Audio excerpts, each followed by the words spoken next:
The screen fades in on a close-up of a delicate gold ring, its setting empty, glinting under harsh courtroom lights. My grandmother's voice echoes in my head. When you marry, Evie, fill this with a stone that shines brighter than any lie. I was 28 planning the wedding of my dreams when I opened the bank statement. 0. My wedding fund, a $135,000, scraped together from Grandma June's church trust. My overtime shifts every birthday check gone. Vanished. Mom's voicemail played on loop. Family first, sweetheart. Don't make waves. Dad wouldn't meet my eyes. My sister Lily. She posted a new SUV on Instagram captioned blessed. I didn't scream. I smiled. I printed every receipt, every forged signature, every pawn ticket for Grandma's empty ring. I waited.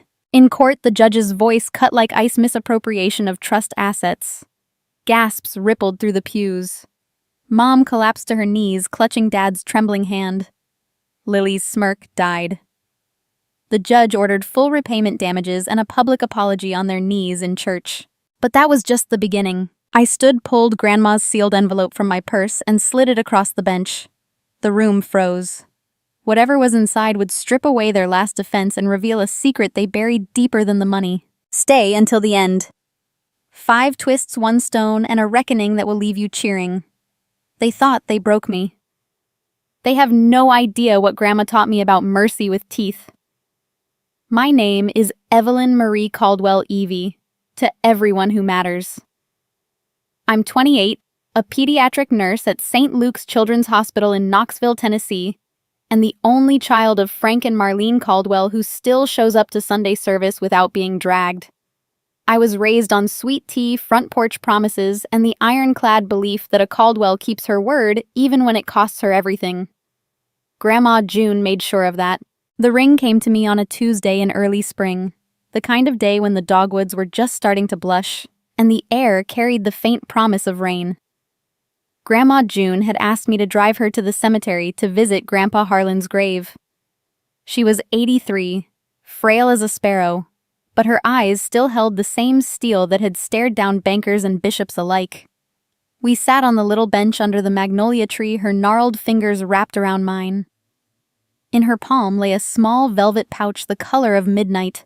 "Open it, child," she said, voice soft but steady. Inside was a gold ring, delicate and old-fashioned, the setting empty where a stone should sit. No diamond, no sapphire, nothing but a tiny circle of light waiting to be filled. I turned it over, confused. "It's your wedding ring, Evie," she explained. "Or it will be when the time comes. Harlan gave me the band the day he proposed. I wore it plain for a year while we saved for the stone. When you marry, you'll choose the gem yourself. But the promise, this ring starts now." I slipped it onto my right hand, the metal cool against my skin. "Why give it to me empty?" "Because a promise isn't the sparkle," she said. "It's the space you leave for truth to grow. Fill it only when you're ready to keep a vow bigger than yourself." I laughed, thinking she was being poetic. She wasn't. Grandma June never was. Back at the house, she led me to the mantel above the fireplace where a black and white photograph hung in a simple oak frame. It showed a younger June, maybe 35, standing on the front steps of First Baptist Arms, crossed chin high. Someone had written across the bottom in her neat schoolteacher script, "Keeping your word is keeping the house." I'd seen the picture 1,000 times, but that day she made me read the words aloud. "That was the day I sued the deacon board," she said, settling into her rocker with a cup of chamomile. "They wanted to sell the parsonage to a developer. I reminded them the land was deeded to the church in perpetuity. Took me 6 months and every dime in the building fund, but we kept the house. And we kept our souls." I must have looked impressed because she waved a hand. "Don't make me a saint, Evie. I just hate liars." Pastor Ruth stopped by that afternoon with a casserole and a story I'd never heard. Seems Grandma June hadn't just won the lawsuit, she'd done it pro se, representing herself, because the church couldn't afford a lawyer. The judge, a young Caldwell cousin twice removed, had praised her clarity of purpose and command of the law. Ruth chuckled, patting June's knee. She cross-examined the chairman like he was testifying before the Almighty. Grandma June just smiled into her tea. Ruth exaggerates. I only asked the questions nobody else would. That night, I sat on the porch swing with the ring on my finger, turning it so the empty prongs caught the porch light. I was dating Daniel then, a quiet attorney with kind eyes and a laugh that made my stomach flip. We'd talked marriage in the vague someday way young couples do. The ring felt like a dare and a benediction all at once. 2 weeks later, Grandma June was gone. A stroke in her sleep, peaceful as falling asleep in church. The funeral was standing room only. Pastor Ruth read from Proverbs. The heart of the discerning acquires knowledge, for the ears of the wise seek it out. Mom cried into Dad's shoulder. Lily, my younger sister, wore sunglasses indoors and checked her phone every 5 minutes. After the burial, the family gathered at the house. Mom pressed a thick envelope into my hands. From the trust, she said, eyes red-rimmed. Grandma wanted you to have it for your wedding. She was specific. I didn't open it then. I was too busy greeting cousins and accepting casseroles. But that night alone in my childhood bedroom, I slit the seal. Inside was a single sheet, a bank statement for the June Caldwell Wedding Fund established when I was 5. Balance $135,000. Enough for the dress, the venue, the honeymoon to the Smokies Daniel and I had circled on a map. Enough to start a life. I called Mom the next morning, voice shaking with gratitude. I can't believe she saved all this. Mom hesitated. She wanted you happy, honey, that's all. Something in her tone snagged. Mom, have you seen the account recently? Silence. Then it's complicated, Evie. Family first. I drove to the bank that afternoon. The teller, a girl I'd gone to high school with, pulled up the records. Her face went pale. I'm sorry, Miss Caldwell. The balance is 0. Last withdrawal was 3 months ago. Cashier's check to an IVF clinic in Nashville. My knees buckled. I gripped the counter. Who authorized it? She turned the screen. 2 signatures. Mom's and Lily's. That night I confronted Mom in the kitchen. She was washing dishes, sleeves rolled high, the ring I'd returned to her for safekeeping glinting on her right hand, my ring, the empty one. I laid the bank printout on the counter. Explain. She didn't turn around. Water ran over her hands. Lily needed help. The clinic was her last chance. Help you drained my future for her fertility treatments. Mom dried her hands, slow, deliberate. She faced me, eyes wet but steady.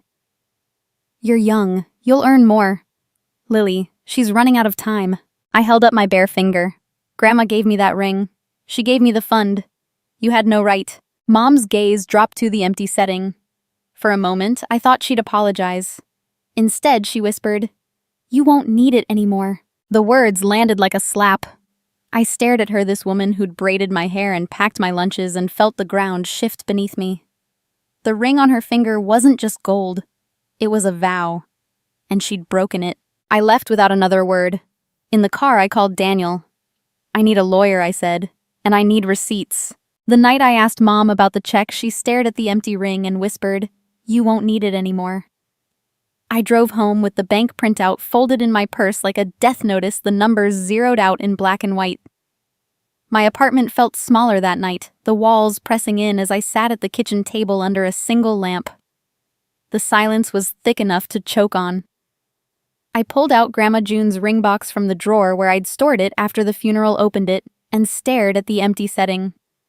It looked accusing now, a tiny mouth waiting for an answer I didn't have. I slipped it onto my finger again just to feel something solid, and that's when I noticed the bank book tucked beneath the velvet liner. Grandma had always kept duplicates of everything. I'd forgotten it was there. The leather cover was cracked, the pages yellowed, but the entries were in her meticulous hand until the last year when Mom's looping cursive took over. I flipped to the final page, and my breath caught. A withdrawal slip was paper-clipped to the ledger, handwritten in blue ink that had bled slightly at the edges. The amount matched the clinic transfer, exactly $135,000. The signature line held 2 names, but the second one was smudged as if someone had pressed too hard and then tried to erase the evidence. I held it to the light. The pressure marks were deep, frantic. Whoever signed second had been shaking. My phone buzzed on the table. A voicemail notification. I'd missed it earlier in the chaos. I pressed play and Mom's voice filled the room thin and strained. Evie, honey, please don't dig into this. Family first always. Some things are bigger than money. Call me when you calm down. The message ended with a click, but the words hung in the air like smoke. Bigger than money. Bigger than the promise Grandma June had spent 40 years building penny by penny for me. I saved the voicemail date, stamped it, and emailed a copy to myself. Evidence Daniel had said, start collecting. Sleep wouldn't come. I brewed chamomile the way Grandma taught me, 2 bags, a teaspoon of honey, but it tasted like ash. At 2:17 a.m., I opened my laptop and started a document titled Timeline. I typed the date of the withdrawal, the clinic name, the smudged signature. Then I added the voicemail transcript. My hands trembled, but the nurse in me took over, clinical, methodical. I printed the bankbook pages, the withdrawal slip, the clinic confirmation I'd requested online using Grandma's old account number. The printer whirred like a heartbeat. Morning came gray and humid. I called in sick to the hospital, something I'd never done, and drove to the bank at opening. The same teller from yesterday, Sarah Grace, met me in the lobby. Her eyes flicked to the ring on my finger, then to the folder in my hand. Can we talk privately? I asked. She led me to a small office with frosted glass. I laid the withdrawal slip on the desk. This signature, the smudged one. Can you tell me whose it is? Sarah hesitated, then pulled up the account on her computer. It's supposed to be co-signed by the successor trustee. That would be your mother, Mrs. Caldwell. But the second signature doesn't match any on file. It's close, but the loops are wrong. She zoomed in on the screen. See the L in Caldwell. Too much pressure. Someone was trying to copy, not sign. My stomach twisted. Can you print the signature card for me? She did, and there it was, Mom's signature from 10 years ago, smooth and confident. The smudged one on the withdrawal slip was a forgery, a clumsy imitation. I folded the printout carefully. One more thing. Was this transaction flagged at all? Sarah bit her lip. The amount triggered a review, but your mom came in person with Lily. Said it was an emergency medical procedure. The manager approved it because of the family connection.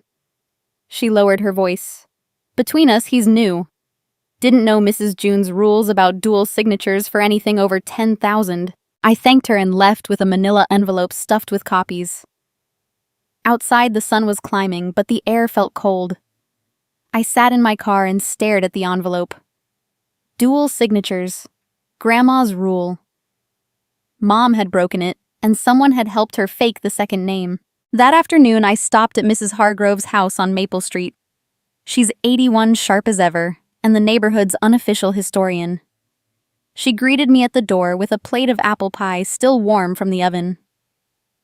Evie Caldwell, you look like you've seen a ghost. Come in, child. I sat at her kitchen table, the same one where I'd eaten cookies after school. She poured sweet tea without asking. I told her about the fun, the withdrawal, the smudged signature. Her eyes narrowed. Your mama always was proud, she said. Proud people do foolish things to keep up appearances. She disappeared into the pantry and returned with a small notepad. On the top sheet in her spidery handwriting was a note. Silence is complicity, dear. Speak truth even when it hurts. She tore it off and pressed it into my hand. I left this on your parents' porch this morning. Figured someone needed to say it. I stared at the words. You knew, not the details. But I saw Lily driving that shiny new SUV last week. Your daddy's truck is 10 years old and held together with duct tape. Didn't add up. She patted my hand. June would have marched into that bank herself. You've got her spine, Evie. Use it. I left with the pie and the note, the scent of cinnamon clinging to my clothes. On the drive home, my phone lit up with a notification. Lily had posted on Instagram a photo of her standing beside the SUV, sunglasses reflecting the camera flash caption, "Blessed and stressed, but God provides. 135K is just the beginning." The post had 37 likes already, including Mom's account. I pulled over on a quiet side street and stared at the screen. Just the beginning.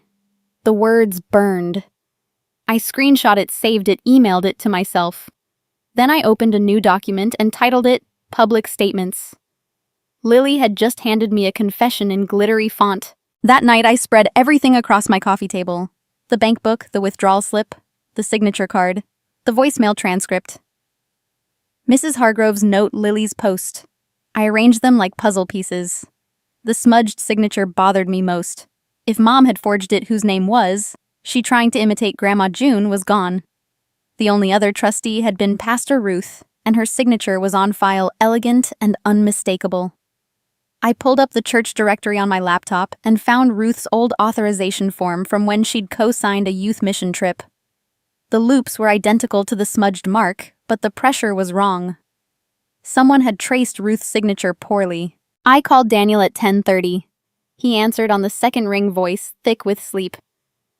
Evie, are you okay? I have proof, I said. Forged signature, voicemail, social media post. It's attempted fraud. He was quiet for a moment. Bring everything to my office tomorrow. We'll file a temporary restraining order on the account first thing. No more withdrawals. I hung up and looked at the ring again. The empty setting caught the lamplight, throwing tiny prisms on the wall. Grandma June's voice whispered in my memory. Keeping your word is keeping the house. I closed the box and slipped it into my purse beside the envelope of evidence. Tomorrow the fight would begin in earnest. But tonight the house felt colder than ever. I locked the door, set the alarm, and sat in the dark with the pie Mrs. Hargrove had given me. I didn't eat a bite. Lily posts publicly 135K is just the beginning. I woke before the alarm, the ring box still on the nightstand where I'd left it, the faint scent of Mrs. Hargrove's apple pie lingering like a ghost. Daniel's office opened at 8, but I was there by 7:45, clutching a thermos of coffee and the manila envelope that now felt heavier than my nursing bag after a double shift. He met me in the lobby, tie already knotted, eyes sharp, despite the early hour. Let's see what you've got, he said, leading me to a small conference room with frosted windows and a table scarred from years of legal battles. I spread the documents in neat rows. Bank book, withdrawal slip, signature card, voicemail transcript, Mrs. Hargrove's note, Lily's screenshot. Daniel listened without interrupting, his pen moving in quick, precise strokes. When I finished, he leaned back and exhaled. This is solid for a restraining order, but we need the original contract that authorized the withdrawal. The clinic won't release it without a subpoena, and we're not there yet. He tapped the smudged signature. We start with what we can verify independently. Who handled the account before the new manager? Mr. Whitaker, I said. He retired last year. Lives over on Dogwood Lane. Daniel nodded. Road trip. We found Mr. Whitaker watering roses in his front yard, suspenders clipped to khakis, a straw hat shading his weathered face. He recognized me immediately. Evie Caldwell, June's girl. Heard about your grandmother. Fine woman. He set the hose down and wiped his hands on a rag. What brings you here? I handed him the withdrawal slip. His eyes narrowed behind bifocals. This shouldn't have happened. Mrs. June was explicit. Any withdrawal over $10,000 required 2 trustee signatures, one of them hers or her designated successor. After she passed, that duty fell to you and your mother jointly. He shook his head. I trained the new fellow myself. He must have missed the file note. Daniel spoke up. Can you confirm the dual signature rule in writing? Whitaker disappeared inside and returned with a faded folder. Inside was a yellowed memo dated 2008. Grandma June's signature bold at the bottom. Dual signatures mandatory for sums exceeding $10,000 to protect beneficiary intent. He photocopied it on an ancient machine in his study, the paper warm when he handed it over. She fought for that rule after a deacon tried to divert mission funds. Said trust without teeth was just a suggestion. Back in the car, Daniel added the memo to our stack. Next stop, the clinic. They'll stonewall us, but we can at least get the intake form. The Nashville Fertility Center was a sleek building with valet parking and a fountain in the lobby. The receptionist, a young woman with a name tag reading, Brittany, smiled too brightly. Do you have an appointment? Daniel slid his card across the counter. We're here about a payment made in March from the June Caldwell Trust. We need the intake paperwork. Brittany's smile faltered. Patient privacy laws don't apply to financial sponsors, Daniel finished. The trust is the payer. We represent the trustee. She disappeared behind a door. 10 minutes later, a manager emerged, clipboard in hand. I can't release medical records, but I can give you the billing contract. She handed over a thin packet. Redacted for privacy, of course. I flipped through the pages in the parking lot. The contract listed Lily as the patient, the procedure as IVF with donor eggs. The total cost matched the withdrawal exactly. The line marked financial sponsor was blank, but at the bottom, beneath the signature block, was a faint smudge. I held it to the sunlight. Nothing. Then I remembered the UV flashlight I kept in my glove box for checking pupil reactions during night shifts. I clicked it on and aimed it at the page. There, glowing like a secret, was a thumbprint. Not Lily's, not Mom's. The ridges were distinct, the loop pattern unmistakable. I'd seen it 100 times on birthday cards and church bulletins. Grandma June's thumbprint pressed in invisible ink or residue from the clinic's stamp pad. She must have touched the form during a visit, maybe to sign something else, maybe just to steady the paper. But it was there, a ghost in the contract, tying her to the transaction she never authorized. Daniel whistled low. That's admissible. Latent print on a financial document. We'll need an expert, but it's a start. That evening, I sat at my desk with Lily's Instagram pulled up on my laptop. Her latest post was a mirror selfie in a boutique dressing room, the SUV visible through the glass behind her. I zoomed in on the reflection. There on the passenger seat was a rental agreement folder, the logo of Elite Luxury Autos peeking out. I enhanced the image pixel by pixel until the fine print became legible. The contract was in Dad's name, dated 2 days after the clinic withdrawal. The monthly payment was $1,200 more than his truck note, more than he could afford on a mechanic's salary. I printed the enhanced photo, the rental logo circled in red.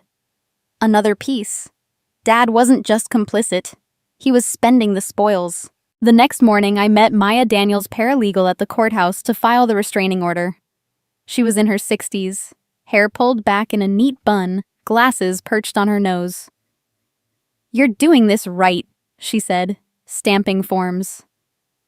"No drama, just facts. Juries love facts." She handed me a checklist: asset, freeze, discovery, demand, deposition notices. "We'll start with the bank, then the clinic, then your parents. Slow and steady." I nodded, but my mind was on the thumbprint. I stopped at a forensics supply store on the way home and bought a small UV lamp and fingerprint powder. Back in my apartment, I dusted the contract under the light. The print lifted clean, a perfect match to the one on Grandma June's old driver's license I'd found in her wallet after the funeral. I sealed it in an evidence bag, labeled it, and added it to the growing file. Daniel called that afternoon. The bank complied with the freeze. No activity since yesterday. But I pulled the trust document from probate. There's a reversion clause. If the fund is misused, it reverts to the original beneficiary, you, with penalties. Your parents signed the acknowledgement page, but there's a notation in the margin. Looks like they initialed over the clause as if they were trying to obscure it. I closed my eyes. They knew. Worse, he said. They tried to hide it. That's intent. I hung up and opened the trust file on my laptop. The reversion clause was there, bolded and underlined in Grandma June's red pen. Upon evidence of misappropriation, all assets revert to primary beneficiary with interest and damages. Below it, Mom and Dad's signatures, the ink slightly smeared where they'd tried to write over the warning. The lawyer points to fine print: reversion clause activated. Mom and Dad signed over it. I stood in Daniel's office the next morning, the trust document spread across the conference table like a map of betrayal. The reversion clause circled in red where Mom and Dad had tried to scribble it away. Maya arrived with a legal pad and a thermos of strong coffee, her reading glasses perched low on her nose. She was the kind of woman who could explain probate to a Sunday school class without losing a soul, and today she had her teacher voice on. "Sit down, Evie," she said, patting the chair beside her. "We're going to make this as plain as the 10 Commandments." Daniel leaned against the window, arms crossed, letting Maya take the lead. She tapped the clause with her pen. First thing you need to understand is fiduciary duty. That's a fancy term for the sacred trust your parents accepted when they became trustees of Grandma June's fund. Think of it like the church building fund. Every widow's mite, every bake sale dollar goes into a locked box for the new roof. The treasurer doesn't get to dip in for a new dishwasher just because her kitchen's old. That money has a purpose, and the treasurer has a duty to guard it with her life. I nodded, remembering the glass jar on the communion table labeled, "Roof repair, do not touch." Maya continued, "Misappropriation is when the treasurer takes that money anyway. Doesn't matter if she spends it on her child's braces or a mission trip to Guatemala. It's still theft because it wasn't hers to give. The law calls it conversion of trust property, but in church terms it's robbing Peter to pay Paul, and Peter gets mighty angry." She slid a yellow legal pad toward me and drew a simple square. "Imagine this is the safe in the church office. Grandma June handed your parents the key and said, 'This is for Evie's wedding. Guard it.' Borrowing the key to open the safe and take the cash isn't borrowing the money, it's stealing it. Even if they planned to pay it back, even if they left an IOU. The safe wasn't theirs, and neither was the money." Daniel spoke up, then his voice calm but firm. "We're not here to put your parents in jail, Evie. That's not what Grandma June would want, and it's not what you want either. What we're after is accountability and transparency. They need to show every penny, explain every decision, and make it right. Full restitution plus interest plus whatever damages the court deems fair. And they need to do it publicly so the community sees that trust matters." Maya nodded. "The reversion clause is your ace. It says if the fund is misused, everything snaps back to you automatically like a rubber band. The court doesn't have to decide guilt. The clause does it for them. Your parents acknowledged it when they signed the trust amendment, even if they tried to scribble over the warning. That's called spoliation, tampering with evidence, and judges hate it." She drew a second box on the pad, this one with a spring inside. Picture the money as a coiled spring. They stretched it out of shape, but the clause is the mechanism that snaps it back. And when it snaps, it might take some of their own assets with it, anything traceable to the misappropriated funds. I traced the spring with my finger. So the SUV, the rental payments, could be clawed back. Daniel finished. If we prove the payments came from the trust, the court can order them sold to satisfy the judgment. Same with any improvements to the house. Any vacations, anything that smells like trust money. Maya leaned in, her voice softening. "This isn't about punishment, Evie. It's about restoration. Grandma June built that fund with love and sacrifice. Your parents broke the circle. We're asking the court to mend it, not burn the house down." I thought of Mrs. Hargrove's note. Silence is complicity. Staying quiet would make me part of the lie. Speaking up would tear the family apart. But the ring on my finger, the empty setting, reminded me that some promises are bigger than family peace. Daniel slid a draft complaint across the table. "We file this morning. It's straightforward breach of fiduciary duty, misappropriation, demand for accounting activation of reversion. No criminal charges, no media circus. Just the facts laid out like a Sunday sermon." I signed where he indicated my hand, steady for the first time in days. Maya gathered the pages, stapled them with a satisfying snap. "The clerk's office opens in 20 minutes. I'll walk it over myself." We stood in the lobby as she left, the morning sun slanting through the glass doors. Daniel touched my elbow. "You okay?" I nodded. "I keep thinking about the church safe. If someone took the roof fund, the whole congregation would demand answers. Why should my wedding be any different?" He smiled, the first real one I'd seen from him all week. "That's the spirit. Justice isn't vengeance, it's balance." The response came faster than we expected. By 4 o'clock, a courier delivered a thick envelope to Daniel's office. The return address was the county courthouse, but the seal was the district attorney's office embossed in red wax. Daniel slid it open with a letter opener, his face tightening as he read. "It's a motion to dismiss," he said, spreading the pages. "They're claiming the withdrawal was an emergency family expense authorized under a vague health and welfare clause, your parents say," Grandma June added verbally. They've attached affidavits from 3 church members who swear they heard her say the fund could be used as needed for family. Maya scanned the signatures.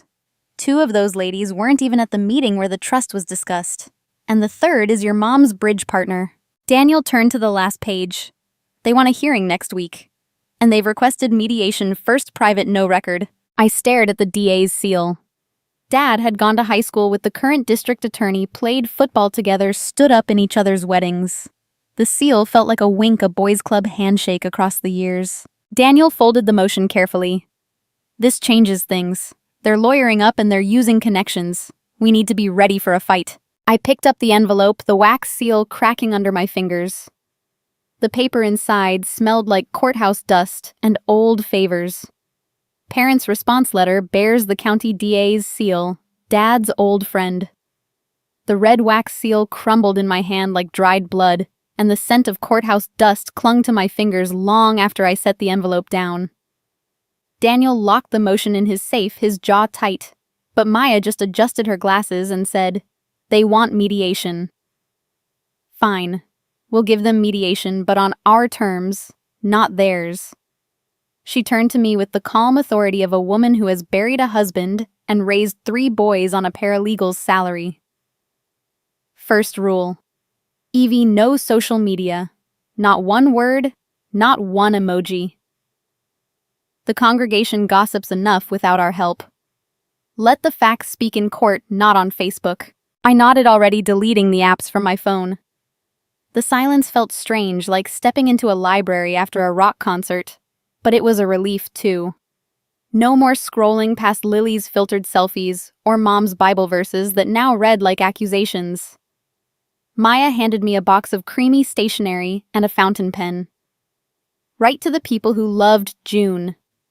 Tell them you're seeking justice, not revenge. Handwritten letters carry weight. They'll be read at kitchen tables, not skimmed on screens. That night, I sat at Grandma's old roll-top desk, the one she'd refinished herself after Grandpa died, and began. Dear Mrs. Abernathy. I wrote to the organist who'd taught me scales when I was 6. Grandma June's trust was her final act of love for our family. I'm asking the court to honor that love by making things right. I told the truth without venom, the money was gone. The signatures questioned the reversion clause invoked. I asked for prayers, not pitchforks. By midnight, I had 20 envelopes addressed stamps aligned like soldiers. I drove to the post office at dawn and mailed them before I could second-guess a single word. Pastor Ruth called while I was still in the parking lot. Coffee at the parsonage 30 minutes. Her voice left no room for refusal. I found her in the sunlit kitchen apron dusted with flour, kneading biscuit dough with the same hands that had baptized me. She didn't speak until the biscuits were in the oven, and 2 mugs of chicory coffee steamed between us. Then she fixed me with eyes that had seen too many hospital rooms and funeral parlors. I lost Evelyn Mercer over money, she said, using her full name the way only old friends do. We were thicker than sisters. When her boy got into drugs, she borrowed from the youth camp fund just a little, she said, to get him into rehab. I confronted her in love. She called me self-righteous. We never spoke again. She died last year, still owing the church $1,200. Ruth's hands stilled on the table. I regret the silence more than the loan. Boundaries aren't walls, Evie. They're doors we choose to open or close. You're opening one now. It's going to hurt, but it's the only way to keep the house standing. I swallowed hard. I don't want to destroy them. You're not. You're asking them to face what they broke. That's mercy, not meanness. She reached across and squeezed my wrist. June would be proud. She soothed the deacons and still brought them casseroles. Steel spine, velvet heart. Her words settled in my chest like a warm stone. I left with a Tupperware of biscuits and a resolve I hadn't felt since nursing school finals. On the drive home, I called Daniel. We need a handwriting expert. Someone the jury will trust on sight. He didn't hesitate. Mrs. Eleanor Grayson, 68, widowed, taught penmanship at the high school for 30 years. Her husband was a sheriff's deputy, killed in the line of duty. She's testified in 3 forgery cases, all for the prosecution. Juries eat out of her hand. I met Mrs. Grayson the next afternoon in the public library's local history room, surrounded by glass cases of Civil War letters and yellowed marriage licenses. She wore a navy cardigan despite the heat, her silver hair pinned in a neat bun, and carried a leather satchel that looked older than I was. I laid the withdrawal slip, the signature card, and the trust acknowledgement on the table between us. She adjusted a pair of half-moon spectacles and opened a velvet-lined case containing a jeweler's loupe, a light box, and a row of ink vials like a painter's palette.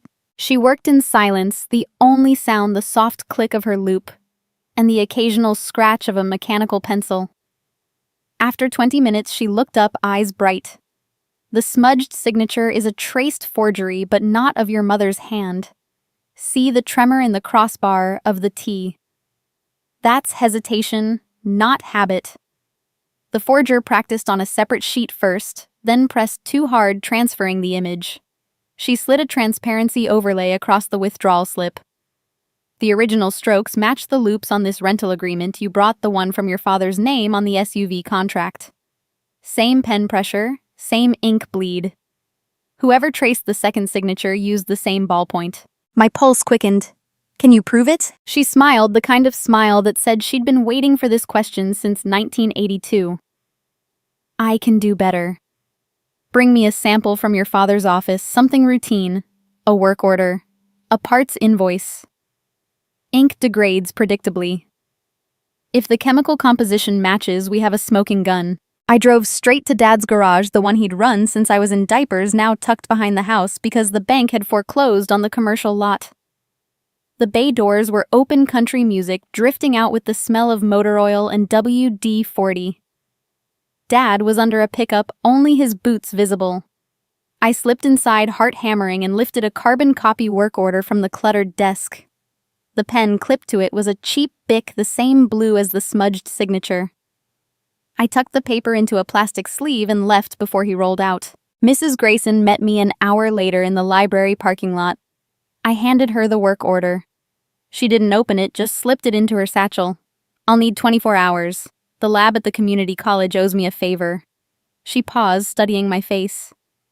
You look like June when she was determined. Same jaw set.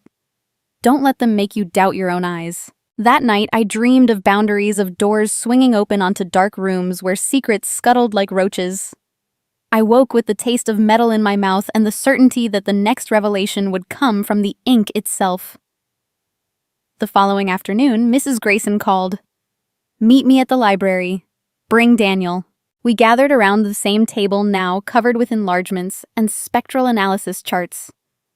She adjusted her loupe and pointed to a magnified image of the smudged signature beside the work order.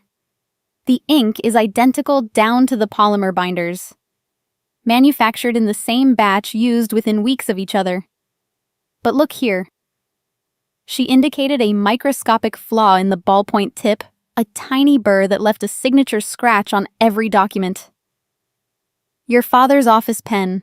No question. Daniel exhaled slowly. That ties the forgery to the garage to Dad. Mrs. Grayson nodded, and the hesitation marks show whoever traced it was under duress. Guilt leaves a fingerprint too.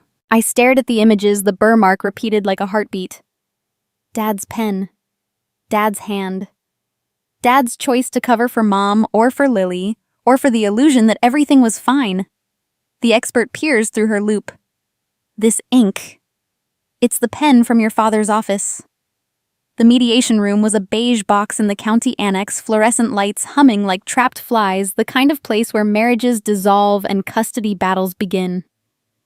Mrs. Grayson's report lay in my lap, the burr mark on the ink enlarged to the size of a fingerprint, proof that Dad's own pen had signed away my future. Daniel sat to my left, tie loosened just enough to signal we weren't here to play nice.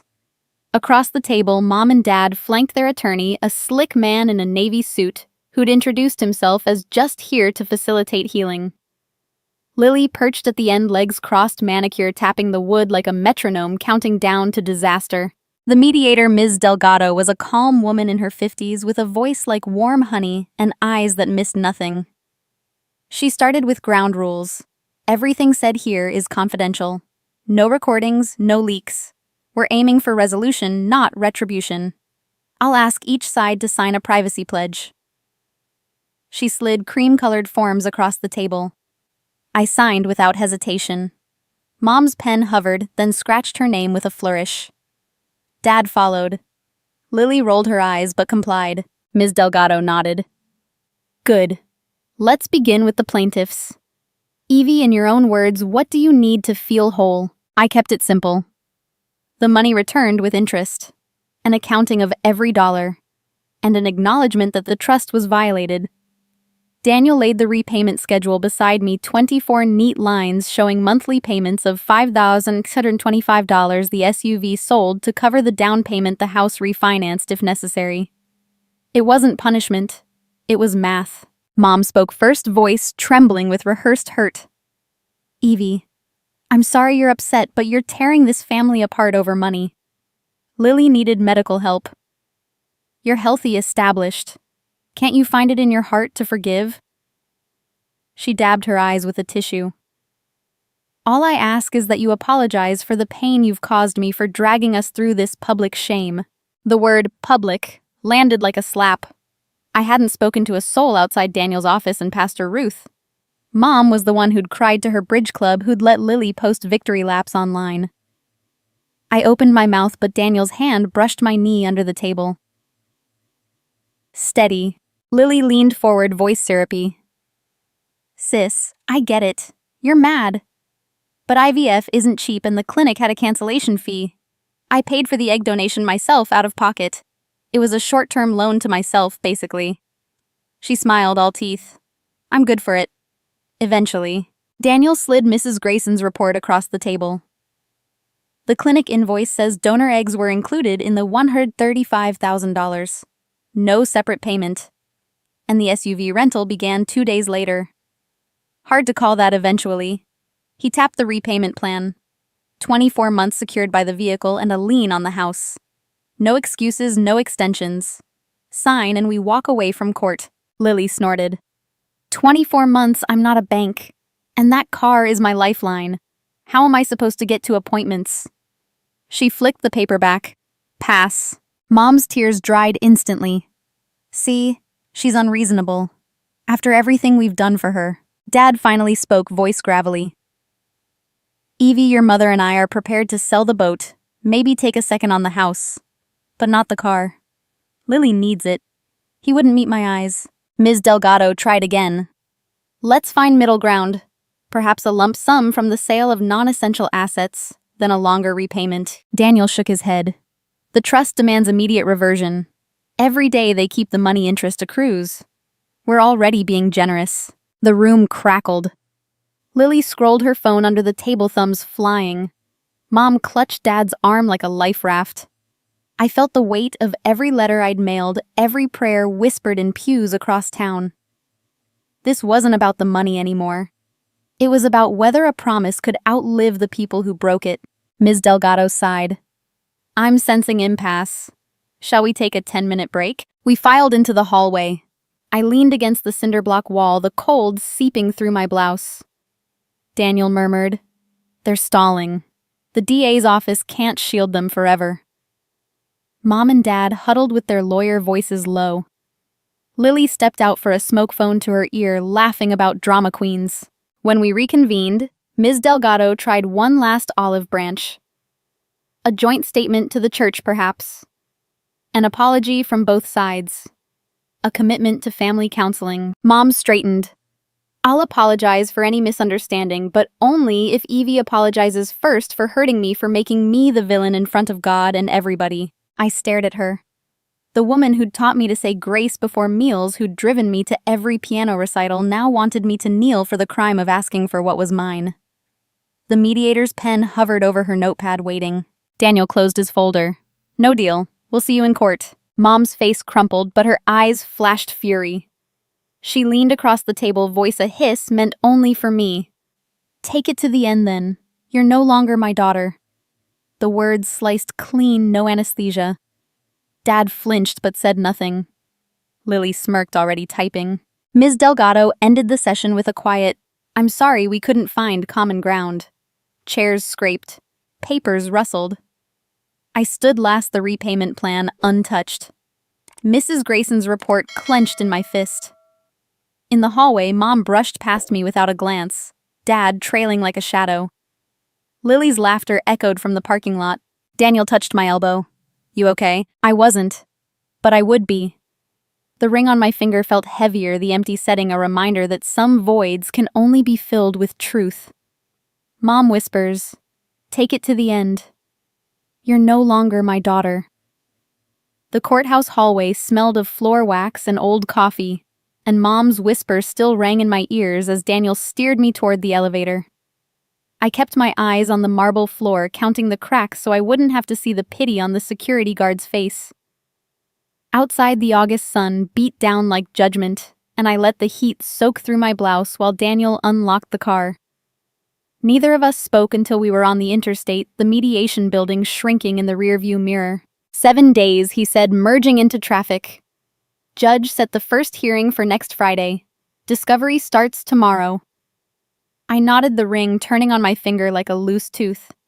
7 days to live with the echo of, "You're no longer my daughter," and the certainty that every neighbor would know by supper. The week compressed into a single held breath. Mornings began with Daniel's emails, bank subpoenas returned, clinic records redacted, but incoming Mrs. Grayson's full report notarized. Afternoons were spent in the law library, cross-referencing statutes until the words blurred. Nights I walked the hospital corridors on volunteer shifts, changing IV bags, and soothing fevered children, because the routine kept the panic at bay. I avoided the house on Maple Street, avoided the garage, avoided Lily's Instagram stories that now featured sunsets and captions about toxic people. I slept in snatches, the ring box on the nightstand like a loaded gun. Tuesday brought the first physical evidence from the court. A courier in a brown uniform knocked at Daniel's office just as I arrived with 2 large coffees. The envelope was thick manila, sealed with red wax, and stamped, "Property of probate court, do not open." Daniel turned it over, frowning. This came from June's estate file. The clerk said it was flagged for delivery only after litigation commenced. He handed it to me. "Your call, Evie. We can open it now or wait for the hearing." I felt the weight of the wax, the raised seal of the county. Grandma June had planned for this moment, whatever this was. Opening it outside the courtroom felt like cheating at solitaire. "Leave it sealed," I said. "Let the judge break it." That's the process she trusted. Daniel slipped it into an evidence sleeve and locked it in the safe beside Mrs. Grayson's ink analysis. I stared at the safe door long after it clicked shut, wondering what words waited inside. Wednesday. I drove to the storage unit where Mom had boxed Grandma's belongings after the funeral. The air was stale, scented with mothballs and cedar. I found the family Bible on the top shelf, its leather cover cracked, the gold lettering faded to ghost. I carried it to the single bulb overhead and let it fall open. Tucked between Psalms and Proverbs was a postcard, the kind with a glossy courthouse photo on the front. The back was written in a young man's impatient scrawl. "Mrs. Caldwell, your Law and Mercy class should be required for every judge. Thank you for teaching that justice without compassion is just noise. Respectfully, those Caldwell Jr." The postmark was 1987. Judge Caldwell, now silver-haired and presiding over my case, had once sat at Grandma's knee, learning the balance I was now fighting to restore. I slid the postcard into a plastic sleeve and added it to the growing file. A reminder that the bench wasn't neutral. It was human. Thursday. Daniel called me to the office after hours. The overhead lights were off, only his desk lamp glowing. On the blotter sat a small plastic cassette tape, the kind we used for mixtapes in middle school. The label was in Grandma June's handwriting, faded but legible. "Don't let love become cover-up." Daniel held up a yellowed envelope beside it. Found this in the trust's safety deposit box when the bank finally complied. The key was taped inside the original will. June left instructions to deliver it only if the fund was contested. I took the cassette, the plastic cool and familiar. She recorded something. "Looks like The bank manager said she came in alone 6 months before she passed, asked for privacy, used the conference room for 20 minutes. Whatever she said, she wanted it preserved. He gestured to an ancient boombox on the credenza. We can listen now, or wait for court. I hesitated. Hearing her voice outside the sterile order of a courtroom felt like trespassing. Seal it with the envelope, I said. Let the jury hear it the same way they'll hear everything else. Daniel labeled the cassette, slid it into an evidence bag, and locked it beside the manila envelope. 2 secrets now side by side waiting for their moment. Friday. I received my first letter back from the congregation. Mrs. Abernathy, the organist, had written in trembling cursive on lilac stationery. Your grandmother once told me a promise is a seed. Water it with truth or it withers. Praying for you, child. I pinned it above my desk beside the postcard from Judge Caldwell. More letters trickled in, some offering casseroles, some Bible verses, one from the youth pastor promising to testify about Grandma's integrity. I answered each by hand, thanking them for their courage. The mailbox became a small battlefield of ink and hope. Saturday. I walked the hospital garden during my break, the ring catching sunlight on every turn. A text from Daniel. Parents' attorney filed a motion to exclude the cassette claims undue prejudice. Hearing Monday. I typed back a single thumbs up, then deleted it. No emojis, Maya had warned. I settled for acknowledged. Sunday, I skipped church. The thought of facing Mom in the pew beside me, Dad's hand on her knee, Lily's perfume clouding the aisle was more than I could bear. Instead, I sat in my apartment with the sealed envelope on the coffee table, the cassette beside it like a tiny coffin. I traced the wax seal, feeling the raised ridges of the county emblem. Whatever was inside would either heal us or finish us. I left it unopened, a discipline harder than any fasting I'd ever attempted. Monday morning. Daniel picked me up at dawn. The courthouse loomed gray against a pink sky. We carried the evidence boxes ourselves, refusing the offer of a deputy. In the conference room, we laid out the final exhibits: the bank book, the withdrawal slip, Mrs. Grayson's enlargements, the postcard, the cassette, the manila envelope still sealed. Daniel checked his watch. Judge wants us in chambers at 9. We'll argue admissibility then. I slipped the envelope into my purse beside the ring box, the weight of both pulling at my shoulder. The hallway outside was quiet, only the echo of our footsteps. I paused at the water fountain, letting the cold stream steady my hands. Whatever Grandma had sealed away, whatever warning she'd recorded, would speak for itself in the light of day. I had done my part. Gathered, waited, refused to flinch. I slipped the envelope into my purse and vow. If it hurts, let truth witness. The courthouse steps were slick with morning dew as Daniel and I climbed them. The sealed envelope in my purse pressing against my hip like a second heartbeat. Inside the oak-paneled courtroom, the air was thick with the scent of lemon polish and nervous sweat. The gallery filled slowly, familiar faces from Sunday services and hospital corridors, sliding into pews with the hushed reverence of a funeral. Pastor Ruth sat front row center, her Bible closed on her lap. Miss Hargrove arrived with a thermos and a determined nod. Even Mr. Whitaker, the retired bank treasurer, took a seat near the aisle, his straw hat balanced on his knee. Judge Caldwell entered at 9 sharp black robes sweeping the floor, and the bailiff's call for order silenced the rustle of programs. Mom and Dad sat at the defense table, shoulders touching their attorney between them like a referee. Lily was absent, excused for medical reasons, though I suspected she simply couldn't face the room. Daniel and I took our places opposite Maya behind us with a legal pad and a quiet smile. The judge adjusted his glasses and began. Case 24 CV, 1972. Caldwell versus Caldwell.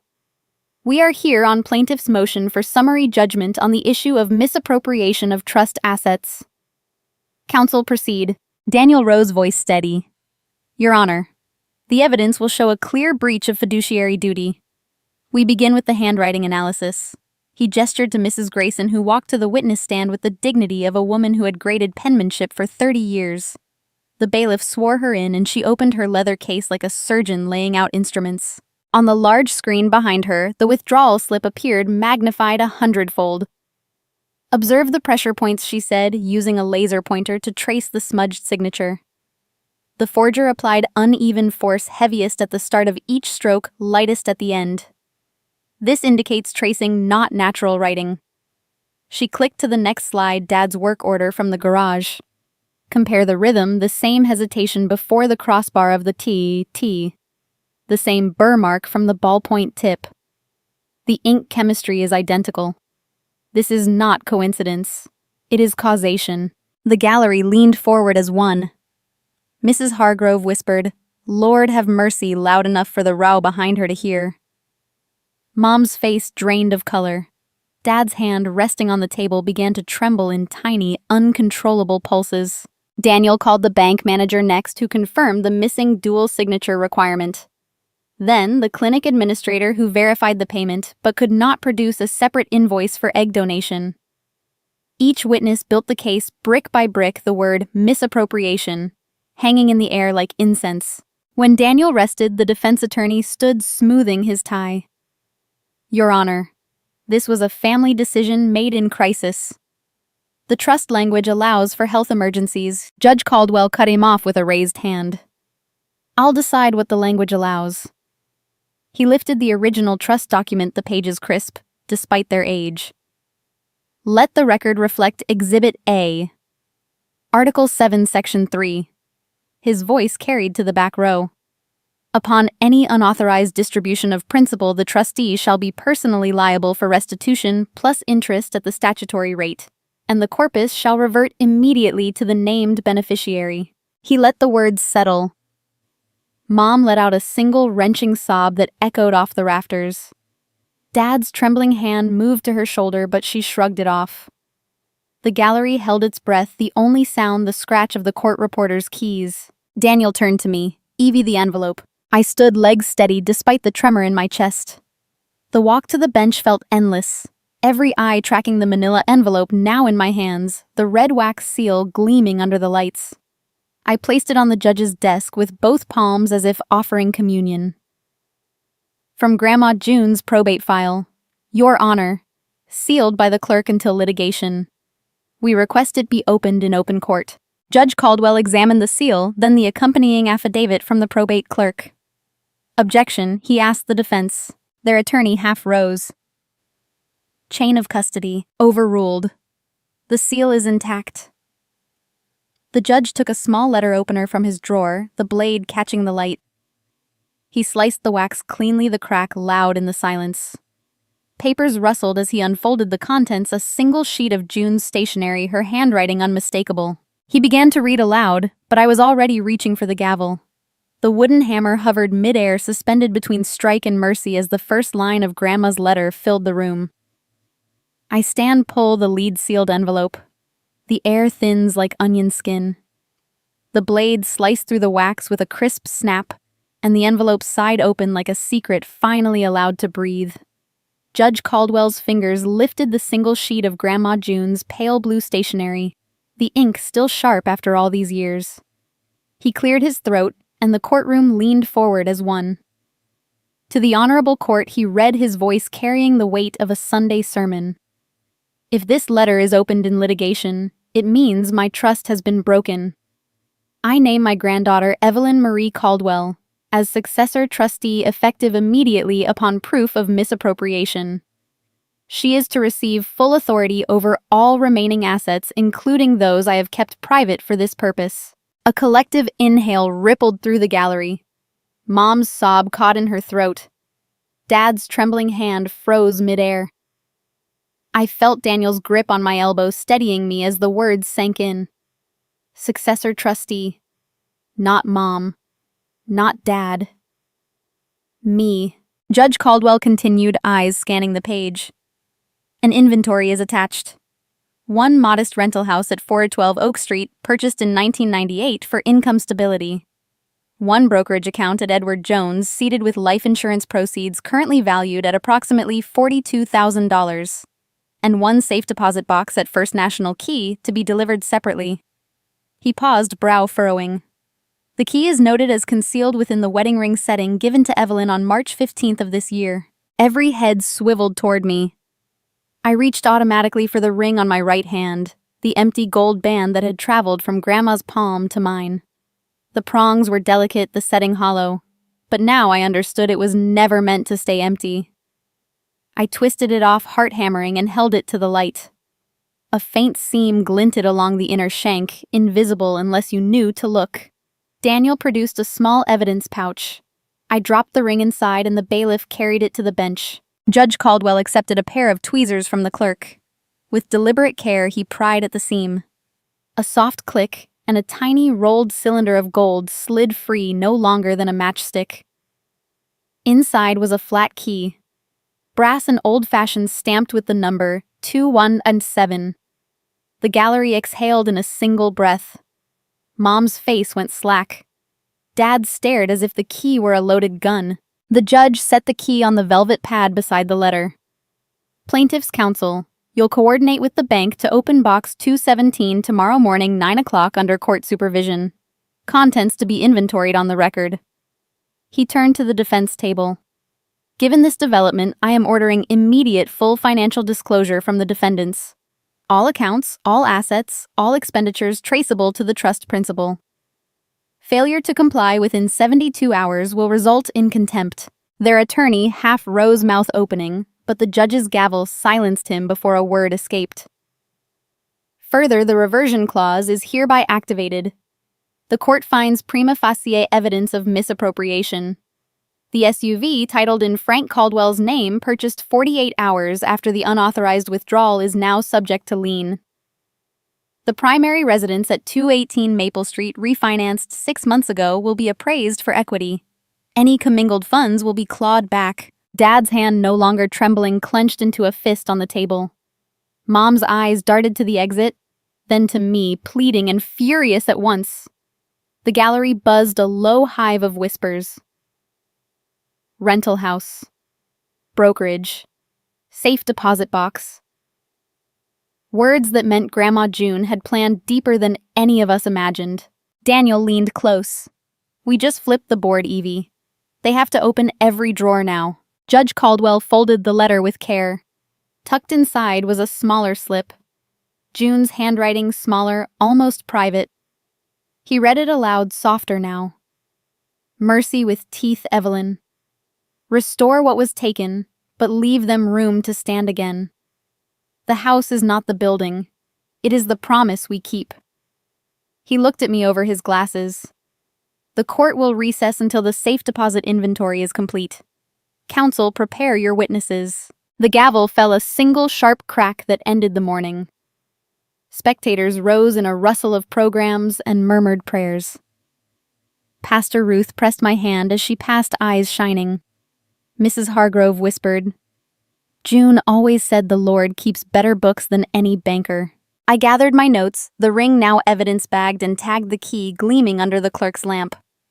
Mom and Dad were escorted to a side room for the disclosure conference, their attorney trailing like a man walking to his own execution. I was halfway down the aisle when Lily slipped in through a side door. Sunglasses pushed up like a crown face, flushed from the heat or from rage. She blocked my path, voice low enough that only I could hear. You think you've won? You don't know what Mom did with that ring. Her lips curled a snake's smile. Enjoy your little key, trustee. Some doors should stay locked. Lily hisses. You don't know what Mom did with that ring. Lily's hiss clung to me like smoke as I stepped into the marble corridor, the echo of her words louder than the courthouse chatter. Daniel caught my arm before I could turn back. Ignore her. We've got the safe deposit opening at 9 tomorrow. Focus. But the ring, my ring, the empty setting that had cradled Grandma's hidden key, now felt tainted by whatever Lily knew, and I didn't. I slipped the evidence bag with the brass key into my purse and followed Daniel to the parking lot, the August heat pressing down like a judgment of its own. That afternoon, we met at the bank under the watchful eye of a court clerk and a deputy. The safe deposit vault smelled of metal and old paper. Box 217 slid out with a metallic sigh, its contents modest but deliberate. a deed to the Oak Street rental brokerage statements folded neat as church bulletins, and a small velvet pouch. Inside the pouch lay the pawn ticket, crumpled but legible, dated 3 days after Grandma's funeral. The item, one gold ring, empty setting, appraised at $800. Loan amount $5,000, dispersed to Marlene Caldwell. My mother's signature, bold and unapologetic, stared up at me. She had hawked the symbol of my future to bridge the gap when the trust money fell short for Lily's final IVF attempt. I felt the floor tilt. Daniel took the ticket, his face unreadable. This changes the timeline. The withdrawal wasn't the only source. The clerk photographed every page, the flash stark against the dim vault. We left with copies sealed in a new envelope, the original locked away for trial. Back at the office, Maya had already pulled the pawn shop's records. The shop owner, a grizzled man named Otis, confirmed Mom had come in alone, tearful but determined. Said it was her mother's ring, needed the cash quick for family medical. I gave her the max. The betrayal wasn't just financial. It was sacramental. Grandma's ring. The vessel of intergenerational promise reduced to collateral for a procedure that had nothing to do with me. Daniel's IT expert arrived at dusk, a young woman with purple streaks in her hair and a laptop covered in stickers. She had subpoenaed the email chains from the clinic, the ones authorizing the trust withdrawal. The key email, she said, projecting onto the wall, came from an account registered to Frank Caldwell.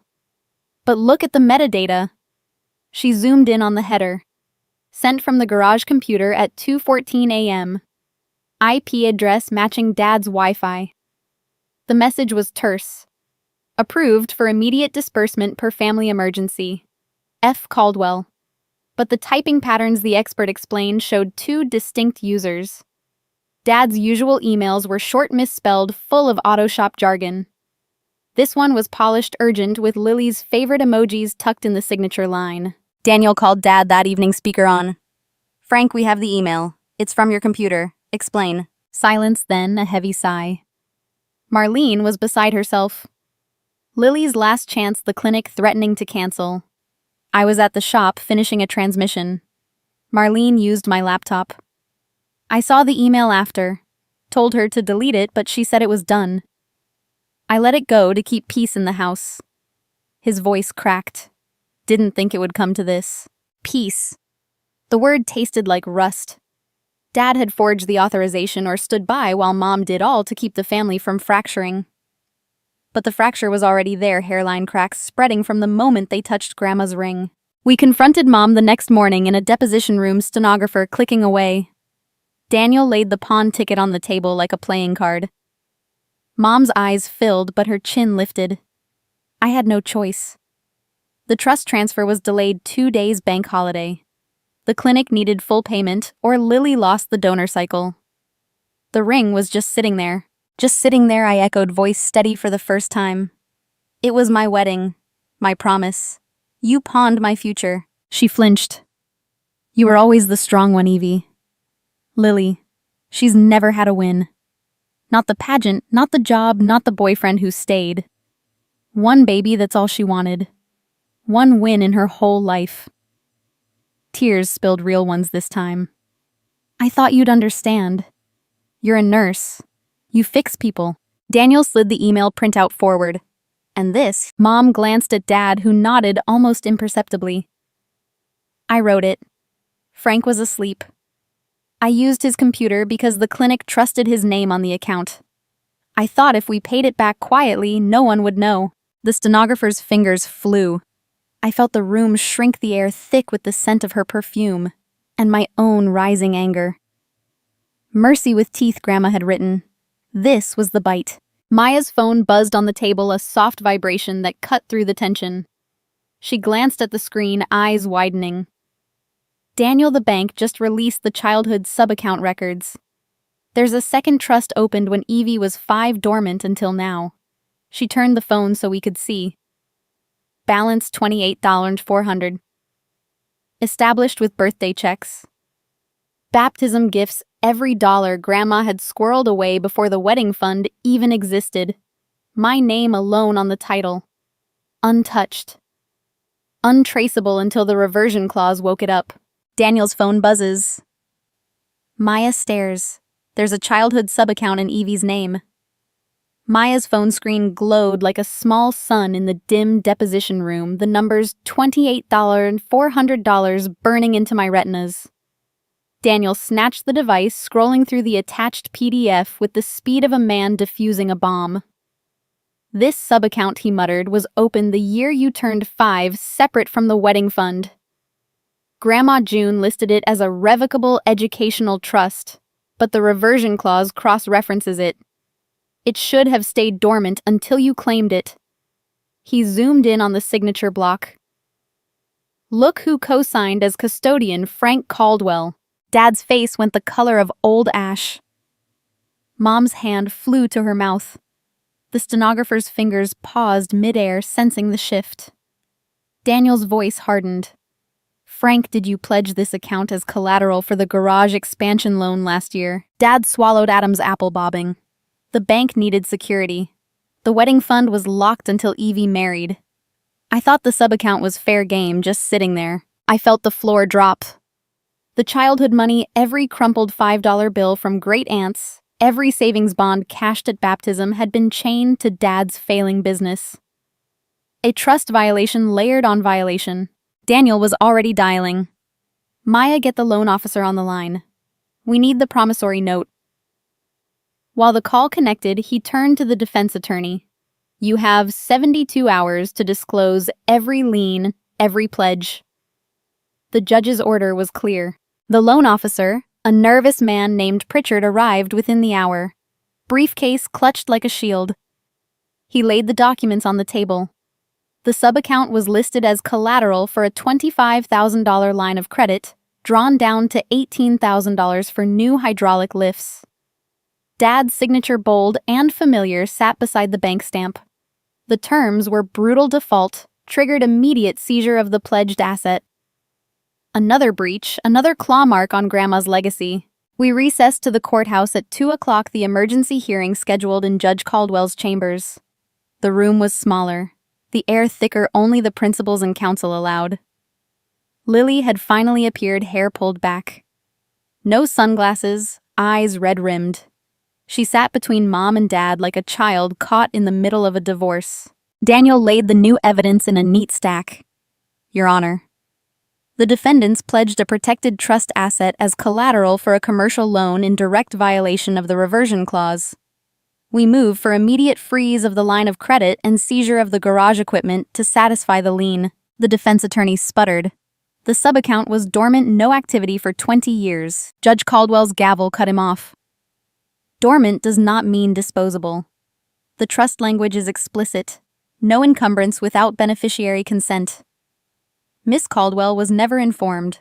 He turned to Dad. Mr. Caldwell, did you disclose this pledge to your daughter? Dad's voice was a whisper. No, sir. The judge's pen scratched across an order form. Emergency injunction granted. The line of credit is frozen.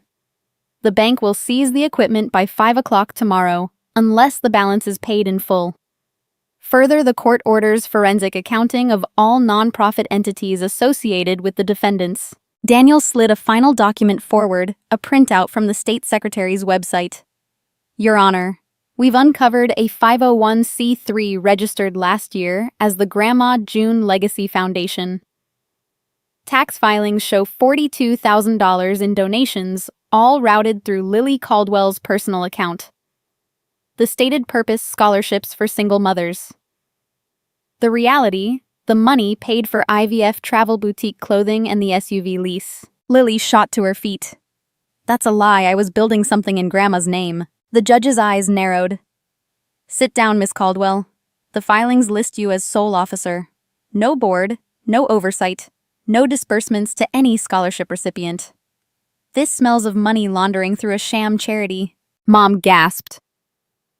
Dad stared at the table as if it might open and swallow him. The defense attorney flipped through the pages, face paling. Daniel continued, relentless. The nonprofit's bank statements matched the trust withdrawal dates. Every dollar funneled through the foundation was spent on personal expenses. We have receipts. Judge Caldwell's gavel fell again, sharper this time. Contempt of court for failure to disclose material assets. The Grandma June Legacy Foundation is dissolved effective immediately. All accounts frozen. Miss Lily Caldwell will surrender her passport by close of business today. Bailiff escort the defendants to holding for processing. Lily lunged forward, chair scraping. Your Honor, woman to woman, let me speak. Lily's plea hung in the air like a cracked bell, and Judge Caldwell's eyes narrowed over the rim of his glasses. He set the gavel down with deliberate care. Approach the lectern. Miss Caldwell, speak plainly and speak quickly. The bailiff stepped aside and Lily walked forward, heels clicking on the tile hands clasped so tightly her knuckles blanched. Mom reached for her, but Lily shook her off chin high the way she used to before every beauty pageant walk. She gripped the wooden edge of the lectern, voice trembling but audible. Your Honor, I'm not asking for pity. I'm asking for truth. She swallowed. The IVF wasn't for me to have a baby. It was surrogacy. Paid surrogacy. $25,000 up front, another $25,000 on delivery. The clinic handled the contract. I was the carrier, not the mother. A low murmur swept the gallery. Pastor Ruth's hand flew to her cross. Daniel's pen stopped mid-note.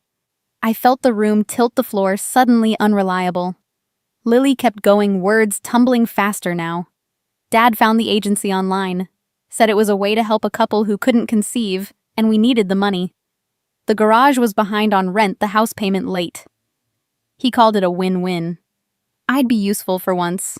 Dad's head snapped up, mouth opening, but the judge silenced him with a look. Lily's eyes filled, but she didn't blink. I was terrified of being useless. Growing up, every report card, every lost pageant, every job I quit, Mom and Dad would sigh and say, Lily just needs time. Evie got the scholarships, the nursing degree, the steady boyfriend. I got the participation ribbons. When Dad showed me the surrogacy ad, it felt like a lifeline. Carry a baby, save the family. That's what he said. She laughed, a brittle sound. I faked the whole thing, told everyone it was my last chance at motherhood. Posted ultrasound pics from the agency, cried on cue. The praise rolled in. Mom baked me casseroles. Dad bragged at the garage. For the first time, I was the golden child. I kept faking success to keep the praise coming. New clothes, the SUV, the nonprofit. All props in the play. Mom sobbed openly, now shoulders shaking. Dad stared at the table, face carved from stone. Lily's voice cracked. When the agency paid the first installment, I thought we were safe. Then the trust money disappeared into the clinic, and the lies snowballed. I told myself it was borrowing, not stealing. Borrow from Evie, pay back with surrogacy fees. But the couple backed out. Complications. The contract voided. No second payment. We were stuck. Judge Caldwell leaned forward. Elbows on the bench. Miss Caldwell, are you telling this court you committed fraud against a protected trust, falsified a nonprofit, and intended to repay with income from a surrogacy contract that never materialized? Lily nodded, tears tracking her mascara. Yes, sir. I was desperate to matter. The judge's gaze swept the defense table, then settled on me. Miss Evelyn, do you wish to respond? I stood legs steady despite the storm inside. Your Honor, the trust wasn't a piggy bank. It was a promise. Lily's confession doesn't erase the breach. It explains it. But explanation isn't absolution. Judge Caldwell removed his glasses, rubbing the bridge of his nose. Pride is expensive, Miss Caldwell. Stealing costs more. He replaced the glasses and addressed the room. The court finds additional grounds for contempt. Surrogacy income, if any, would be fruit of the poisonous tree. The nonprofit dissolution stands. Bailiff remand Miss Caldwell to custody pending bail review. Lily's knees buckled. The bailiff caught her elbow. Mom wailed, reaching, but Dad pulled her back, his own eyes wet. I felt the weight of every letter I'd mailed, every prayer whispered in hospital chapels. This wasn't victory. It was surgery cutting deep to save the body.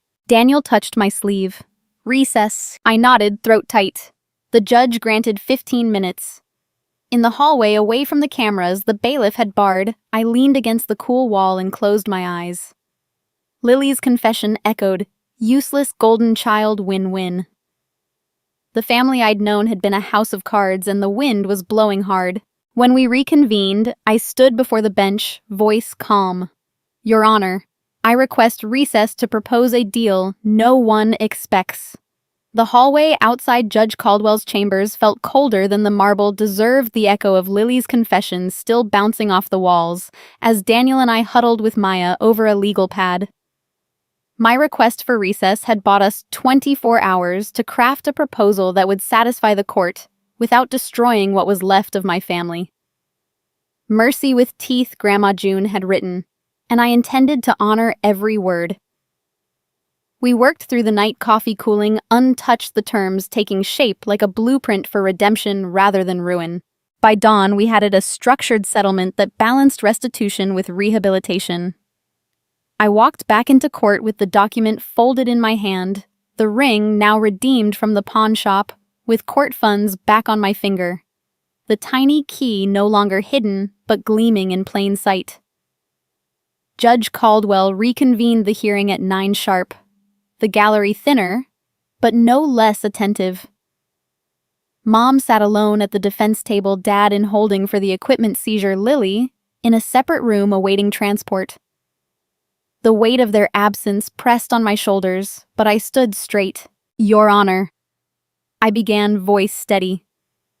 The plaintiff proposes the following terms of mercy, enforceable by this court. First, the SUV is to be sold at fair market value within 30 days, proceeds applied directly to the trust principal. Second, Marlene Caldwell will establish and lead a monthly support group at First Baptist titled Boundaries and Blessings, open to any family struggling with financial temptation or enabling behavior. She will attend 12 sessions as participant before leading with Pastor Ruth as co-facilitator. Mom's head snapped up, eyes wide. I continued. Frank Caldwell will volunteer 1 weekend per month with the local Veterans Build program, repairing homes for disabled servicemen using the skills from his garage. Hours to be logged and verified. Third, Lily Caldwell will work 20 hours per week at the senior center, assisting with meals and activities for a minimum of 2 years. No pay, no shortcuts. Each defendant will sign a consent decree acknowledging the breach and agreeing to random financial audits for 5 years. Daniel stepped forward with the printed agreement. In exchange, plaintiff waives criminal referral and agrees to cap damages at full restitution plus 8% interest. Any future breach triggers immediate asset liquidation into a scholarship fund bearing June Caldwell's name. Judge Caldwell scanned the pages, brow arched. Ambitious. Mrs. Caldwell, do you understand these terms? Mom rose, hands clasped. I do, Your Honor. I'll sign. I need this. Her voice cracked on the last word, but she didn't look away.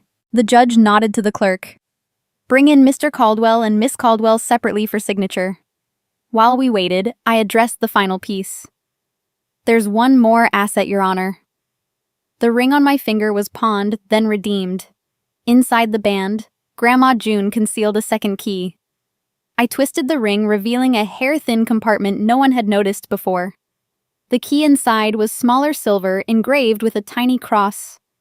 It opens the offering safe, embedded in the front pew of First Baptist, installed when the church was built in 1952. Grandma was the only keeper. Pastor Ruth gasped from the gallery. I handed the key to the bailiff. We request court supervision to open it now. Judge Caldwell dispatched a deputy with Ruth to the church. They returned within the hour, the deputy carrying a metal box the size of a shoebox, rusted but intact. Ruth's hands trembled as she placed it on the bench. The lock turned with a soft click, and the lid lifted to reveal a leather-bound ledger and a stack of handwritten pages.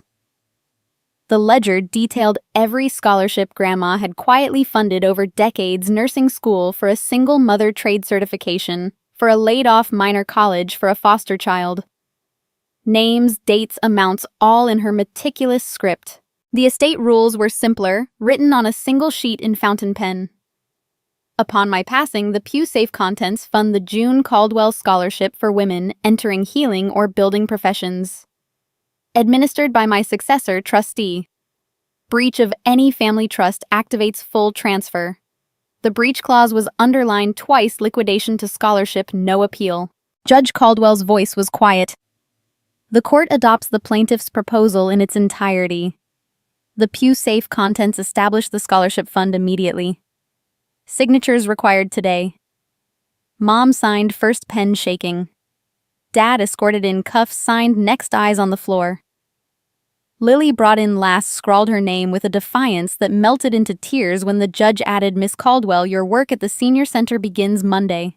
Transportation will be provided. The gavel fell, sealing the deal. The gallery exhaled. Pastor Ruth approached the bench, eyes shining. June's ledger will change lives, Evie. You've honored her. I reached into my folder and withdrew one final slip, a corner of blue stationery that had fluttered from the ledger unseen. I handed it to the judge. One last unread slip, Grandma's final line. The slip of blue stationery trembled slightly in Judge Caldwell's hand as he unfolded it beneath the courtroom lamp. The gallery had thinned to a handful of diehards, the air heavy with the scent of polished oak and spent adrenaline. I watched his eyes track the single line of Grandma June's script, then lift to meet mine. He cleared his throat, but before he could read aloud, I raised a palm. Your Honor. That note is not part of the evidentiary record. It was tucked privately inside the ledger.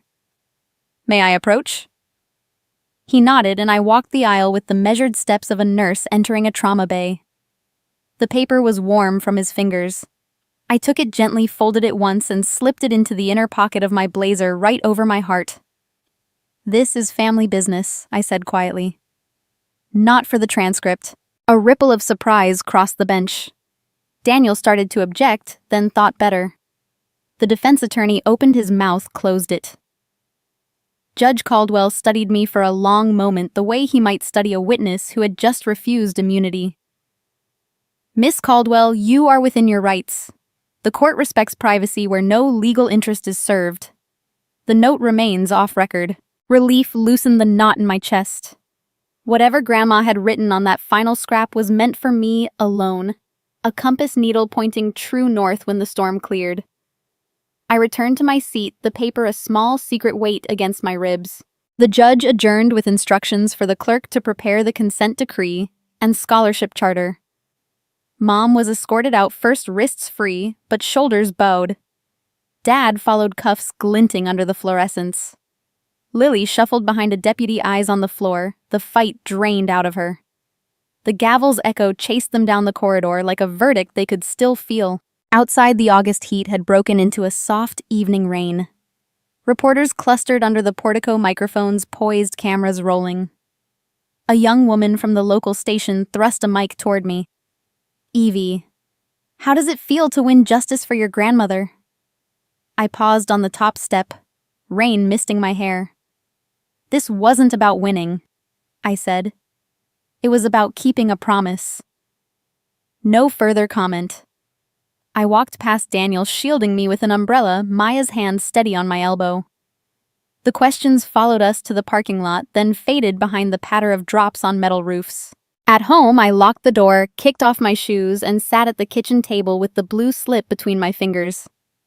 The apartment was quiet except for the tick of the wall clock Grandma had given me when I graduated nursing school. I unfolded the paper with the reverence of opening a hymnal to a favorite verse. The ink was faint, the pen pressure light, as if she had written it in the dark. If you're hearing this, choose honest love over easy love. The ring is ready when you are. Hearing this, not reading. My pulse stuttered. I lunged for the evidence box, still on the counter, the cassette tape labeled in her hand. Don't let love become cover-up. I had assumed it was a voice memo for the court, a final testament. But the note said, hearing. I grabbed my ancient Walkman from the junk drawer, the one I'd used for language tapes in college, and popped the cassette in. The wheels turned with a soft whir. Grandma's voice filled the room, thin but unmistakable, the Tennessee lilt I'd fallen asleep to as a child. Evie, if this tape plays, the trust has been tested and you've stood firm. I'm proud, but pride isn't the point. Love that hides rot is no love at all. Honest love names the wound, cleanse it, stitches it closed. Easy love slaps a bandage and calls it healed. Choose honest love even when it costs the people you cherish most. The ring is ready when you are. Fill it with a stone that has seen fire and come out shining.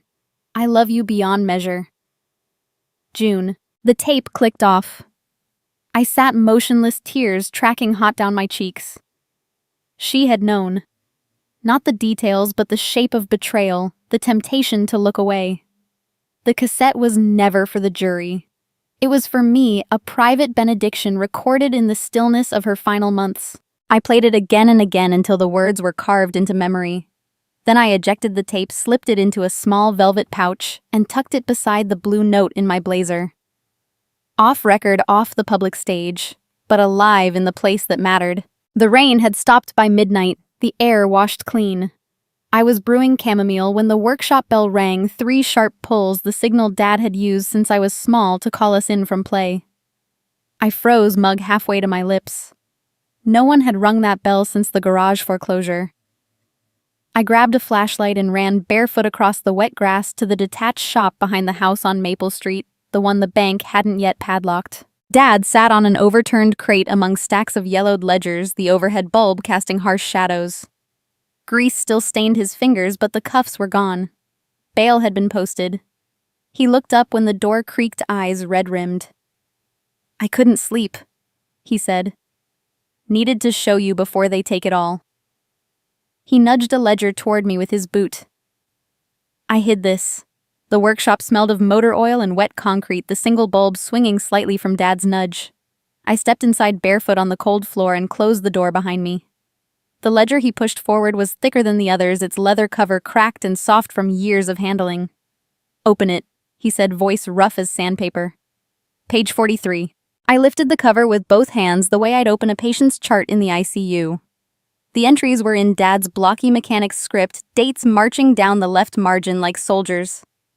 Starting 2 years ago, small withdrawals from the garage account, 500 here, 300 there, always rounded to even numbers. Opposite each debit was a name and a purpose. Tommy R. prosthetic leg copay. Mrs. Alvarez ramp for wheelchair. Sergeant Lewis deposit on accessible van. Receipts were taped beside every line, hospital bills stamped. Paid contractor invoices marked final. My breath caught. You used the business to help veterans. Dad rubbed the back of his neck, the gesture I remembered from childhood when he'd fixed my bicycle and pretended it was no big deal. Started after Harlan died. Your grandpa was Navy. I figured somebody ought to keep his kind of quiet going. Took the garage profits, what little there were, and routed them through the books so the IRS wouldn't flag charity write-offs I couldn't claim. Called it vanity, but it was cover. Lily was spiraling pageants jobs boys. Marlene kept saying we had to show strength, keep up appearances. I didn't want her to know how thin the ice was. I turned the pages slowly. Over 20 families, $30,000 total, every receipt crisp and dated. The last entry was 6 months ago. Veteran Medical Fund, $2, $800 knee replacement for CPL, Diaz. Beneath it, Dad had written in red, garage closed. Fund ends. I closed the ledger, the weight of it heavier than the metal box from the church pew. Why hide this from me? He looked at the floor. You were the steady one, Evie. Nursing school, hospital, Daniel. I didn't want you thinking we were charity cases. And Lily, if she knew the money was gone, she'd panic. The surrogacy idea came right after the garage folded. I thought one big score could fix everything. Stupid. The rain started again outside, drumming the tin roof like impatient fingers. I set the ledger on the workbench and opened my phone to Daniel. Need you at the shop. Bring the consent decree. He arrived 20 minutes later, tie askew Maya behind him with a portable scanner. Dad repeated the story while Maya photographed every page. Daniel's face softened as the numbers added up. This is verifiable charity, he said. We can petition the court to credit these disbursements against restitution. The veterans' receipts are gold.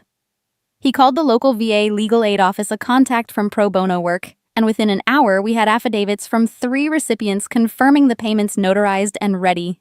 Back at the courthouse the next morning, Judge Caldwell reviewed the new filings in chambers. Mr. Caldwell, These acts do not erase the trust breach, but they demonstrate character.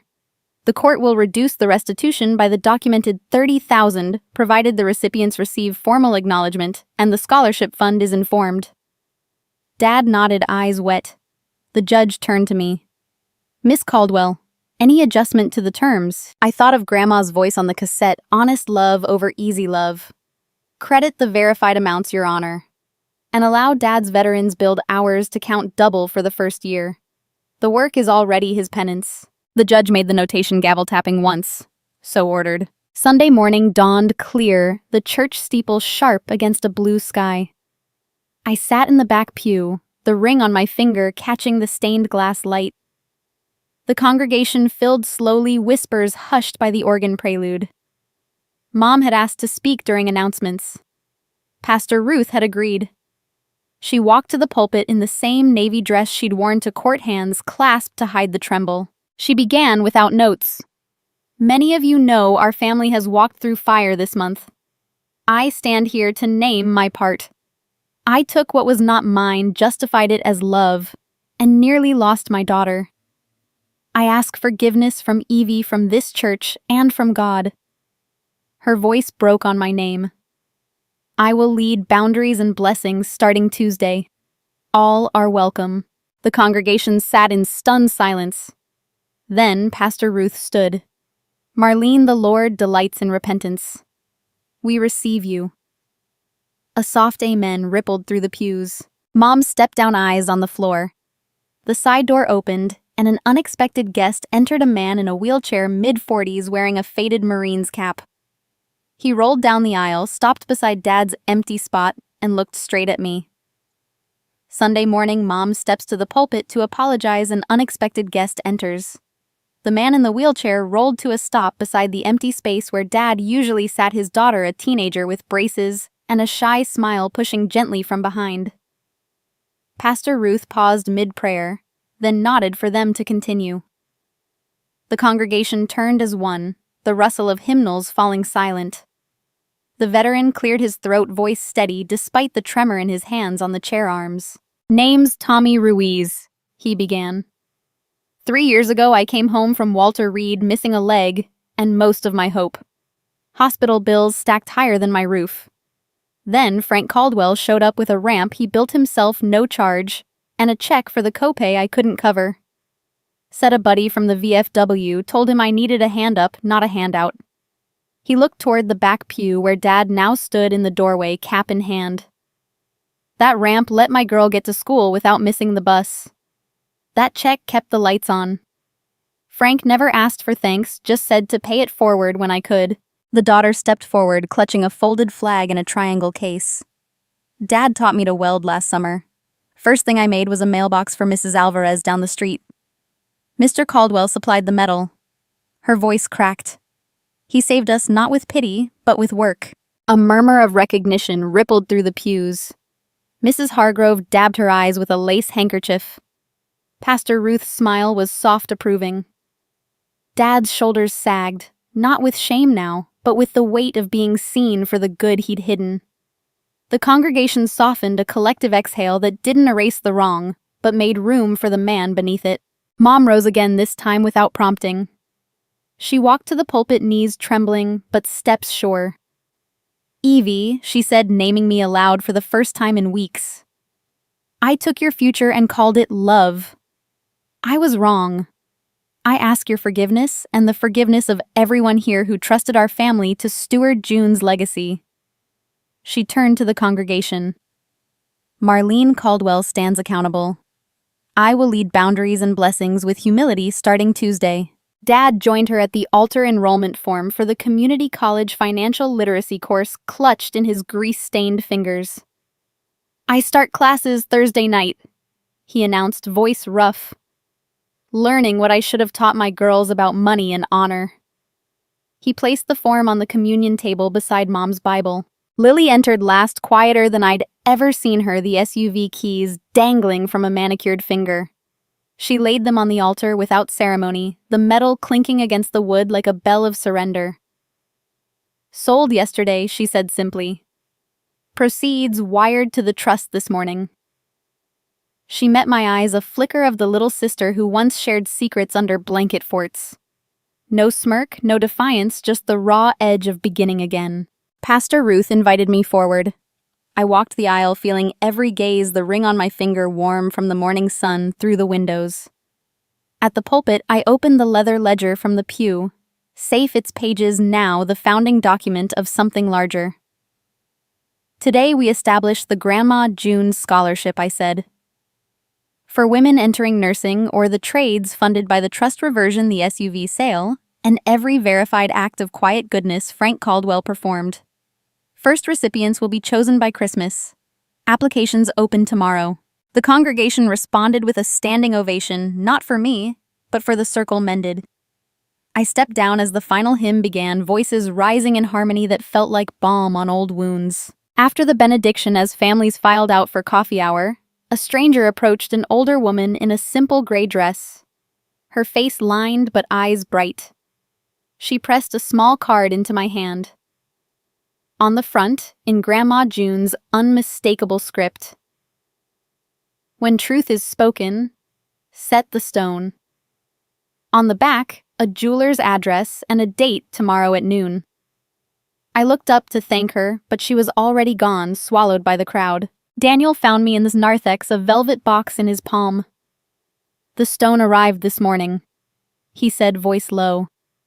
"Colorless sapphire, flawless cut to fit the setting you wore through every hearing." He opened the box. The gem caught the light and threw it back in 1,000 directions. Under the watchful eyes of Pastor Ruth and Mrs. Hargrove, he slipped the ring from my finger, set the sapphire with steady hands, and slid it home. The click was soft, final, the true wedding of trust forged in courtrooms and workshops, and this sanctuary of second chances. We stepped outside into the October light, the church bells beginning their midday chime.